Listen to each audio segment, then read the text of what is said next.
Press वार्ता में उपस्थित सभी पत्रकारों का स्वागत है। पिछले कुछ दिन पहले सोशल मीडिया से मुझे ये पता चला कि मेरे खिलाफ एनसीडब्ल्यू ने कोई नोटिस निकाला है। हालांकि वो नोटिस किस विषय में है वो मुझे तब भी पता नहीं था। वो नोटिस अभी तक जब मैं ये बोल रहा हूँ मुझे मिला नहीं है। लेकिन मैं कानून को मानने वाला एक नागरिक हूँ। जैसे ही मुझे सोशल मीडिया से, ट्विटर से ये पता चला कि कोई नोटिस निकला है और महिला कमीशन ने भेजा है, क्योंकि हम महिलाओं का सम्मान करते हैं, तो हम सामने से बिना किसी इधर उधर की बात किए कि मिला नहीं है, कब मिलेगा, जब मिलेगा तब जाएंगे, कोई इधर उधर की बात किए बिना मैं आज नेशनल कमीशन ऑफ वीमेन के सामने अपना पक्ष रखने के लिए, अपनी बात बताने के लिए मैं आया। जैसे ही आज मैं कमीशन की ऑफिस पे गया तो सबसे पहले मेरे साथ जो मेरे वकील थे उसको रोका गया। ये कहा गया कि कमीशन का कानून है अपना कि वकील किसी के साथ नहीं आ सकते। हमने कहा कि संविधान में लिखा है कि सबको कानूनी असिस्टेंस लेने का अधिकार है। मुझे रोका गया, बोला आपको अकेले को ही आना पड़ेगा। जैसे ही मुझे फर्स्ट फ्लोर पे कमीशन की ऑफिस के अंदर ले जाया गया, जहां चेयरमैन मैडम बैठती है, उसके चैम्बर में ले जाया गया। मैंने कमरे का दरवाज़ा खोलते हुए पूछा कि मैं आई कम इन मैडम।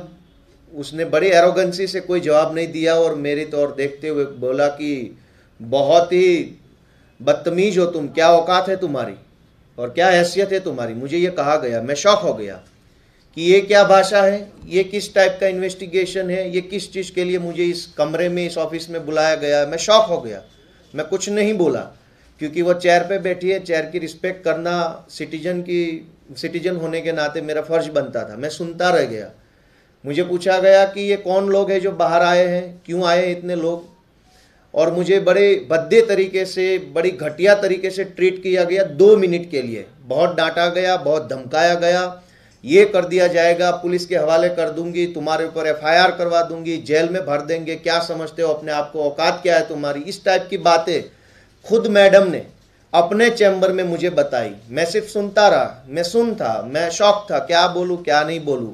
फिर मैं अपने आप से उस कमरे के बाहर निकल गया और मैं अपने वकील जो ग्राउंड फ्लोर पे बैठे थे उनसे मैं मिला और उनको कहा कि मैडम ने मेरे साथ इस तरीके का बर्ताव किया है। ना वो मेरा स्टेटमेंट रिकॉर्ड कर रहे हैं, ना जिस चीज़ के लिए मुझे समन किया गया था उस चीज़ को लेकर कोई बात कर रहे, बस मुझे गालियां दे रहे, धमका रहे। इतनी देर में कमीशन की ओर से पुलिस को बुला लिया गया। फिर पुलिस की ओर इनकी क्या बातचीत हुई मुझे तो कोई पता नहीं है। लेकिन फिर मुझे पुलिस की मौजूदगी में बताया गया कि ऊपर आपको बैठना है। कुछ 8-10 लोग सिविल कपड़ों में थे। वो क्या थे, किस ऑफिशियल कैपेसिटी से वहाँ थे, क्या उनका कोई पद था, क्या वो कोई ऑथोराइज पर्सन थे, मुझे कुछ नहीं पता है। कोई एक लड़की थी जो लगातार मोबाइल से एक वीडियो ले रही थी। जब मैंने पूछा कि ये वीडियो ऑफिशियल है, मुझे बताया गया कि हाँ ये ऑफिशियल रिकॉर्डिंग हो रहा है। मैंने कहा कि इसका मुझे कॉपी चाहिएगा, क्योंकि ऑफिशियल है तो मेरा अधिकार बनता है कि मैं जो कुछ आपके सामने बोल रहा हूँ और जो रिकॉर्ड हो रहा है वो सारा मुझे मिलना चाहिए। फिर सारे लोग मिलके मुझे धमकाने लगे, डराने लगे कि क्या हो गया, क्या नहीं हो गया, क्या चीज़ है, क्या नहीं है। कुल मिला के अगर आप देखेंगे तो इस पूरे वाकया में कहीं पर भी नोटिस को लेकर के एनसीडब्ल्यू का कोई इंटरेस्ट नहीं था। उनका इंटरेस्ट था मुझे धमकाने में, मुझे डराने में, मुझे बद्दी तरीके से गालियां देने में उनका इंटरेस्ट था। और अंत में जब उनका ये इंटरेस्ट खत्म हो गया, फिर पुलिस को बोल दिया कि अब उसको उठा के ले जाओ, थाने में रख दो। ये क्यों हो रहा है? ये सारा जो आज पूरा दिन जो घटनाक्रम हुआ है ये इसलिए हुआ है कि गुजरात में चुनाव आ रहे हैं। इस चुनाव में पाटीदार समाज बीजेपी के खिलाफ खड़ा हो चुका है। पाटीदार समाज आम आदमी पार्टी के समर्थन में खुल के बाहर आ रहा है। चूंकि बीजेपी पार्टी गुजरात में पाटीदारों से नफरत करती है, पाटीदारों से बहुत चिढ़ती है। पिछले कुछ साल पहले पाटीदारों के 14 युवाओं पर बीजेपी की सरकार ने गोलियां चलवाई थी और 14 युवाओं को उसने एक तरीके से मर्डर कर दिया था। बाकी जो बच गए उनके ऊपर हजारों फर्जी मुकदमे लगा के हजारों युवाओं को जेल में बंद कर दिया था, उनका करियर खराब कर दिया था। फिर बीजेपी को लगा कि कितनों को गोलियां मार दी, कितनों को जेल में भर दिया, तब भी ये पाटीदारों में से आने वाला गोपाल इटालिया कैसे बच गया, कैसे बच के आगे निकल गया। ये साधारण सा पाटीदार युवान कैसे किसी पार्टी का प्रदेश अध्यक्ष बन गया, कैसे ये युवान बीजेपी को चैलेंज कर रहा है। इसको हैरान करो, इसको परेशान करो, इसको सताओ, किसी भी मुकदमे में डालो, इधर उधर कहीं से उसको बदनाम करो। पूरी बीजेपी पार्टी इस वक्त गोपाल इटालिया के पीछे पड़ी हुई है। मैं क्या हूं? मैं कुछ नहीं हूं, एक साधारण सा युवान हूं। मेरी कोई शख्सियत ही नहीं है एक तरीके से अगर आप देखेंगे। लेकिन जब आप ट्विटर पे, सोशल मीडिया पे देखते हैं, बीजेपी के सारे विधायक, सेंटर के मिनिस्टर, पूरा आईटी सेल एक ही छोटे से आदमी के पीछे लगा के रखा है। क्यों? क्योंकि वो लोग पाटीदार समाज से नफरत करते हैं और नफरत में इस हद तक गिर चुके हैं कि गुजरात से मुझे उठाकर ओखला के थाने में बिठा दिया। यहां तक कि मेरे वकील को भी नहीं बताया कि मुझे कहां ले जाया जा रहा है। वकील को किसी और थाने का एड्रेस बताया कि यहां बिठाया है, ले जाया गया कहीं और जगह। कुल मिला के ये जो पूरा घटनाक्रम है, इसमें साफ साफ तौर पे बीजेपी की भ्रष्ट मानसिकता, पाटीदार समाज के खिलाफ की मानसिकता का प्रदर्शन हो रहा है। वो नहीं चाहते हैं कि गुजरात से पाटीदारों के युवा आगे बढ़े, आगे आए, राजनीति में हिस्सा ले, लीडरशिप रोल में आए। वो नहीं चाहते, इसलिए किसी ना किसी तरीके से गुजरात में भी मेरे ऊपर पिछले दिनों में काफ़ी FIRs लगाई हुई है।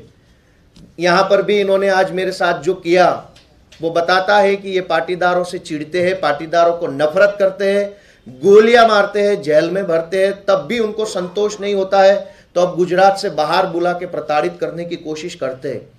लेकिन मुझे आज कहना है कि मेरा नाम गोपाल है और मुझे भगवान ने आशीर्वाद दिया है। अब मैं गोपाल हूँ और मैं इन कंस की औलाद से डरने वाला नहीं हूँ। ये सारे कंस की औलादें अब लगी पड़ी हुई है आम आदमी पार्टी के खिलाफ, पाटीदार समाज के खिलाफ, गोपाल इटालिया के खिलाफ, अरविंद केजरीवाल के खिलाफ। सारे कंस की औलादें एकजुट हो चुकी है। लेकिन हम भी गोपाल है, हम भी ईश्वर की संतान हैं। इन सारी कंस की औलादों के सामने लड़ेंगे और जीत के दिखाएंगे। Thank you. Gopal ji, police ने आपसे क्या कहा? पुलिस ने थाने पे ले जाके मेरे से सिर्फ यही कहा कि इन सारी चीज़ों में क्यों पड़ रहे हो, इतने ताकतवर लोगों से क्यों पंगा ले रहे हो, छोड़ दो ना ये सारी चीज़ें, इतने परेशान क्यों हो रहे हो। मैंने उनसे रिक्वेस्ट करा कि सर आपके पास जो भी कानूनी कार्रवाई का आदेश हो कार्रवाई करिए, आप मुझे इस तरीके से समझाइए मत। मेरी लड़ाई जो है वो बेईमानों के सामने है, पाटीदार समाज के दुश्मन जो बीजेपी वाले हैं उनके सामने मेरी लड़ाई है। चाहे जो मर्जी मुझे जेल में डाल दे, फांसी पे लगा दे, गोली मार दे या पूरे देश में मेरे खिलाफ मोर्चा निकाले, मैं ये लड़ाई लड़ता रहूंगा। गोपाल जी, जिस तरह से इस देश में जो हरकतें चल रही है, एक डेमोक्रेटिक कंट्री है यहाँ पे, जिस तरह से आप जब अपने इलेक्शन की, अपने पॉपुलैरिटी की जंग लड़ रहे हैं, जो इलेक्शन की तरफ से संविधान में हक है, फिर भी ये सब चीजें जो आ रही है, रुकावट की, जेल में डालने की, नफरत की, इसको आप कब रोकेंगे और यह कब तक चलता रहेगा? ये जो पूरा जो चल रहा है इस देश में अनडेमोक्रेटिक सारा कामकाज, उसको रोकने की तो लड़ाई लड़ रहे हैं और लड़ रहे हैं, इसलिए बीजेपी को परेशानी है। एक तरीके से आप देखोगे तो पूरे देश को एक सर्कस बना दिया है। सरकार जो है वो सर्कस चला रही है पूरे देश में। तो कुल मिला के हम लड़ रहे हैं, ये लड़ाई चालू रखेंगे। कंस की औलादों को हम चैलेंज कर रहे हैं कि हम आपसे डरने वाले नहीं है। हम पाटीदार समाज से है, हम गुजरात से है, हम सरदार पटेल को मानने वाले हैं। इस लड़ाई को अंजाम तक पहुंचाएंगे और जीत के दिखाएंगे। जय हिंद।